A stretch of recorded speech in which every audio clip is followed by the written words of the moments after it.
ইরানকে নিয়ে ইসরায়েল প্রচণ্ড ভয় বা শঙ্কায় ভোগে। যে কোনো সময় ইরান যদি একবার তার পারমাণবিক অস্ত্র তৈরি করে নেয়, তাহলে তার প্রথম স্ট্রাইকটা ইসরায়েলের উপরই পড়বে। আলোচনায় সার, আমেরিকা ইরানের ওয়ার কাউন্টডাউন শুরু হয়ে গেল। যে কোনো সময় জাস্ট ভেসে আসবে ইয়েস অ্যান্ড গো। আমেরিকা ইরানের ওপর স্ট্রাইক করবে। আমেরিকান প্রেসিডেন্ট অলরেডি তার সিচুয়েশন রুমে ঢুকে গেছেন, যেখান থেকে ওয়ার পরিচালনা হবে। আমেরিকার স্ট্রাইকিং ফোর্স যতটুকু গোছানোর দরকার ততটুকু বোধহয় গুছিয়ে নিয়েছে, এবং ইরানকে যতটুকু বোঝানোর দরকার সেটাও বুঝিয়ে দিয়েছে।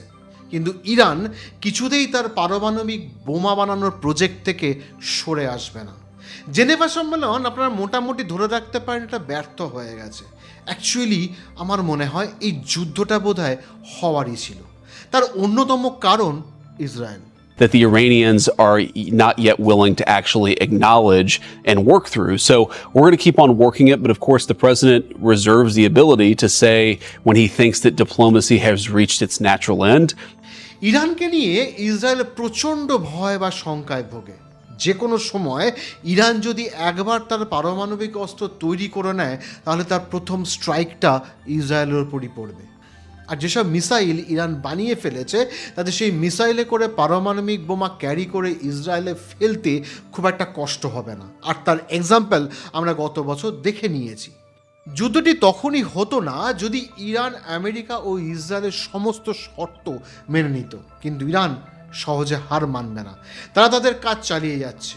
উপগ্রহ চিত্রে দেখা গেছে সমস্ত পারমাণবিক কেন্দ্রগুলোকে কংক্রিটের চাদরে মুড়ে দিয়েছে ইরান। ইরানও ছেড়ে কথা বলবে না। আজকের এপিসোডে আমরা দেখব আমেরিকা ট্রাই করলে কীরকমভাবে ট্রাই করবে, কি তার প্রস্তুতি, ইসরায়েলি বা কী করবে, আর ইরান কতটুকু যুদ্ধ করতে পারবে, তার ক্ষমতা অনুযায়ী কতটুকু প্রতিরোধ করতে পারবে। নমস্কার, আমি দিব্যেন্দু, ইন্টারজিও চ্যানেলে আপনাদের স্বাগত। সুইজারল্যান্ডের জেনিভায় পরমাণু চুক্তি নিয়ে মার্কিন প্রতিনিধি দলের সঙ্গে বৈঠকের পর ইরানের তরফে ইতিবাচক ইঙ্গিত এলেও আমেরিকার মুখে জাস্ট উল্টো সুর। মঙ্গলবারের বৈঠকের পর আমেরিকার প্রেসিডেন্ট জেডি ভ্যান্স জানান তাদের মূল দাবিগুলি মানতে ব্যর্থ ইরান, অর্থাৎ তেহরান এখনই আমেরিকার শর্তে রাজি নয়।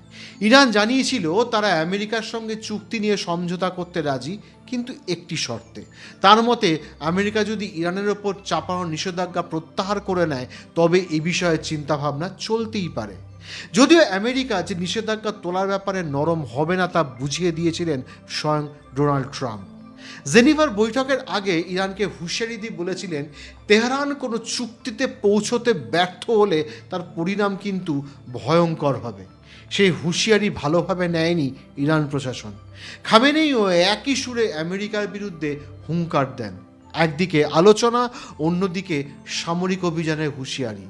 দুইয়ে মিলে তপ্ত ইরান আমেরিকার সম্পর্ক।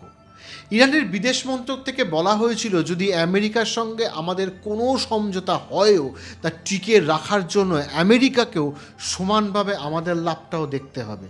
যে সমস্ত ক্ষেত্র আমাদের জন্য অর্থনৈতিক সমৃদ্ধির সুযোগ তৈরি করে সেখানে সুযোগ দিতে হবে।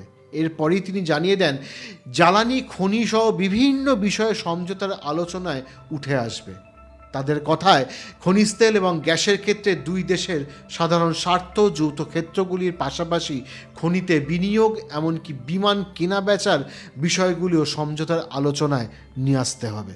এই সব কিছু বিবেচনা করে আমেরিকার প্রেসিডেন্ট যদিও বা তাদের সপ্তাহ দুয়েক টাইম দিয়েছে ইরানকে, কিন্তু ভাবগতিক দেখে মনে হচ্ছে না 2 সপ্তাহ আমেরিকা ওয়েট করবে। তারা কিভাবে আক্রমণ করবে সেটাই এখন দেখার। 2015 সালে মার্কিন প্রেসিডেন্ট বারাক ওবামার জমানায় ইরানের সঙ্গে 3 বছরের পরমাণু নিরস্ত্রীকরণ চুক্তি করেছিল 6 পরমাণু শক্তিধর রাষ্ট্র: ব্রিটেন, ফ্রান্স, রাশিয়া, জার্মানি, চীন এবং আমেরিকা। কিন্তু 2018 সেই চুক্তি ভেঙে বেরিয়ে এসেছেন ট্রাম্প। গত বছরের জানুয়ারিতে দ্বিতীয় দফায় হোয়াইট হাউসে প্রবেশের পর থেকে পরমাণু চুক্তি নিয়ে নতুন করে ইরানের ওপর চাপ সৃষ্টি করেন তিনি।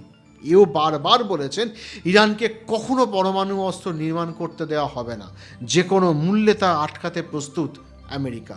তবে ইরানের দাবি তাদের পারমাণবিক কর্মসূচি খুব শান্তিপূর্ণ, তারা কোনোভাবে কোনো পরমাণু অস্ত্র তৈরি করছে না। অনেকের মতে বৈঠকে ইরানকে পারমাণবিক কর্মসূচি বন্ধে যে দাবি জানানো হয় আমেরিকার তরফে, সেই শর্তে রাজি হয়নি তেহরান। দুদেশের মধ্যে পারমাণবিক চুক্তি নিয়ে আলোচনায় বসেছিল আমেরিকা। জেনিভার বৈঠকের দিকে নজর ছিল বিশ্বের কূটনৈতিক মহলের। আমেরিকা ইরান পরমাণু চুক্তির পথে কতটা অগ্রসর হয় সেদিকে তাকিয়েছিল সবাই। তবে বৈঠক নিয়ে ভান্স জানান পরমাণু চুক্তি নিয়ে কোনো অগ্রগতি আদৌ হয়নি। একই সঙ্গে এও স্পষ্ট করে দেন সামরিক পদক্ষেপ করা নিয়ে যে চিন্তাভাবনা চলছে আমেরিকার ভেতরে, সেই বিকল্প পরিকল্পনা থেকে একবারের জন্য সরে আসছেন না তারা। তারপর জেডি ভান্স জানান তাদের মূল দাবিগুলি মানতে ব্যর্থ ইরান, অর্থাৎ তেহরান আমেরিকার শর্তে কোনোভাবেই রাজি নয়। তবে সত্যিই কি জেনিভার বৈঠকে কোনো ইতিবাচক আলোচনা হয়নি? ভান্সের কথায় আমি বলবো এটা ভালো যে তারা মানে ইরান বৈঠকে বসতে রাজি হয়েছিল। তবে প্রেসিডেন্ট ডোনাল্ড ট্রাম্প কিছু বিষয় একদম নির্ধারণ করে দিয়েছিলেন যা ইরানিরা প্রকৃতপক্ষে স্বীকার করতে বা তা নিয়ে কাজ করতে একেবারেই ইচ্ছুক নন। এদিকে ইরানও কিন্তু কম যায় না। ট্রাম্পের কথার পরিবর্তে জেনিভায় বৈঠক শুরুর কয়েক ঘন্টা আগেই হরমুজ প্রণালীতে ক্ষেপণাস্ত্র ছুড়ে শক্তি জানান দিয়েছিল ইরান। তবে ইরান জানিয়েছে সম্পূর্ণ পরীক্ষামূলকভাবে ছোড়া হয়েছে এই ক্ষেপণাস্ত্র। ঘটনাচক্রে হরমুজ প্রণালীর অদূরেই মোতায়েন রয়েছে বিমানবাহী যুদ্ধজাহাজ ইউএসএস আব্রাহাম লিঙ্কন সহ একাধিক রণতরী। শুধু তাই নয়, বৈঠকের আগে আমেরিকার বিরুদ্ধে সুর চড়িয়েছিলেন খামেনি। তিনি স্পষ্ট হুঁশিয়ারি দেন আমেরিকার হামলার প্রতিশোধ নিতে প্রস্তুত ইরান। মার্কিন হানার কথা মাথায় রেখে দেশের পরমাণু কেন্দ্রগুলিকে সুরক্ষিত রাখছে ইরানও। গুরুত্বপূর্ণ পরমাণু কেন্দ্রগুলিতে নিরাপত্তা বন্দোবস্ত আঁটাসাঁটা করছে তেহরান। বাংকার দিয়ে ঘিরে ফেলা হচ্ছে সেগুলিকে। আমেরিকার তরফে দাবি করা হয়েছে ইরানের পারচিন সেনাঘাঁটি সংলগ্ন নিউ তালেগান 2 পরমাণু কেন্দ্রটিকে দ্রুততার সঙ্গে মাটির ভিতরে ঢুকিয়ে ফেলা হচ্ছে।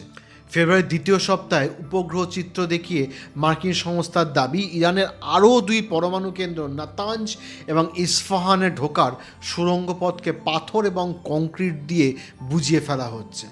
গত কয়েক দিন ধরেই পশ্চিম এশিয়ায় সামরিক কার্যকলাপ বাড়িয়ে চলেছে ট্রাম্প প্রশাসন।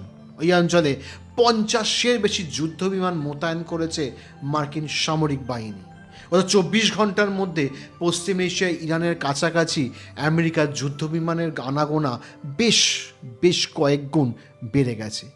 একই সময় ইরানের সঙ্গে তাদের পারমাণবিক কর্মসূচি নিয়ে নতুন করে কূটনৈতিক আলোচনাও চলছে।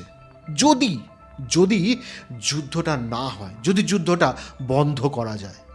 মার্কিন আধিকারিকরা বলছেন এই পদক্ষেপের মাধ্যমে আকাশপথ ও নৌপথ 2 দিক থেকেই বড় সড় শক্তি বৃদ্ধি করা হয়েছে। এক মার্কিন আধিকারিক নিশ্চিত করেছেন খুব দ্রুত গতিতে ওই যুদ্ধবিমানগুলিকে সরানো হয়েছে। স্বাধীন ফ্লাইং ট্র্যাকিং ডেটা ও সামরিক নজরদারির সূত্রে দেখা গেছে একাধিক F-22, F-35 ও F-16 যুদ্ধবিমান মধ্যপ্রাচ্যের দিকে অলরেডি রওনা হয়ে গেছে। সঙ্গে রয়েছে একাধিক আকাশের জ্বালানি ভরা ট্যাঙ্কার বিমান, যা ইঙ্গিত দিচ্ছে এক দীর্ঘমেয়াদী সাময়িক প্রস্তুতি। এতে বোঝা যাচ্ছে মোতায়েনের গতি ও মাত্রা কতটা বড়, যুদ্ধ প্রস্তুতি কতটা বড় হতে চলেছে আমেরিকার। এই সামরিক তৎপরতার মাঝেই জেনিভায় আমেরিকা ও ইরানের প্রতিনিধিদের মধ্যে পরোক্ষ পারমাণবিক আলোচনা কমপ্লিটলি চলছে। এদিকে মার্কিন নৌবাহিনীর বিমান রণতরী USS Gerald R Ford strike group Caribbean উপসাগর ছেড়ে মধ্য আটলান্টিকে রয়েছে এবং মধ্যপ্রাচ্যের দিকেই আস্তে আস্তে এগিয়ে যাচ্ছে। ওই রণতরীর সঙ্গে রয়েছে 3টি গাইডেড মিসাইল ডেস্ট্রয়ার। বর্তমান পরিস্থিতি অনুযায়ী ইরানের কাছাকাছি জলে পৌঁছতে গেলে আরও 1 সপ্তাহ বেশি সময় লাগতে পারে। এর আগেই ইউএসএস আব্রাহাম লিঙ্কন সহ আমেরিকার একাধিক গুরুত্বপূর্ণ বিমান ও নৌশক্তি ওই অঞ্চলে মোতায়েন করা হয়েছিল। ফলে সেখানে মার্কিন সামরিক উপস্থিতি আরও বেড়ে যাচ্ছে। যদিও একদিকে শক্তির প্রদর্শন চলছে, অন্যদিকে কূটনৈতিক আলোচনায় দুপক্ষই সতর্ক কিন্তু ইতিবাচক সুরে কথা বলছে। ইরানের বিদেশমন্ত্রী আব্বাস আরাঘচি এই আলোচনায় নিয়ে বলেছেন বৈঠক ছিল সিরিয়াস, গঠনমূলক এবং ইতিবাচক। তবে চূড়ান্ত চুক্তি হতে আরও সময় লাগবে বলে সতর্ক করেছেন তিনি। আমরা সবসময় চাইব যুদ্ধ যেন না হয়।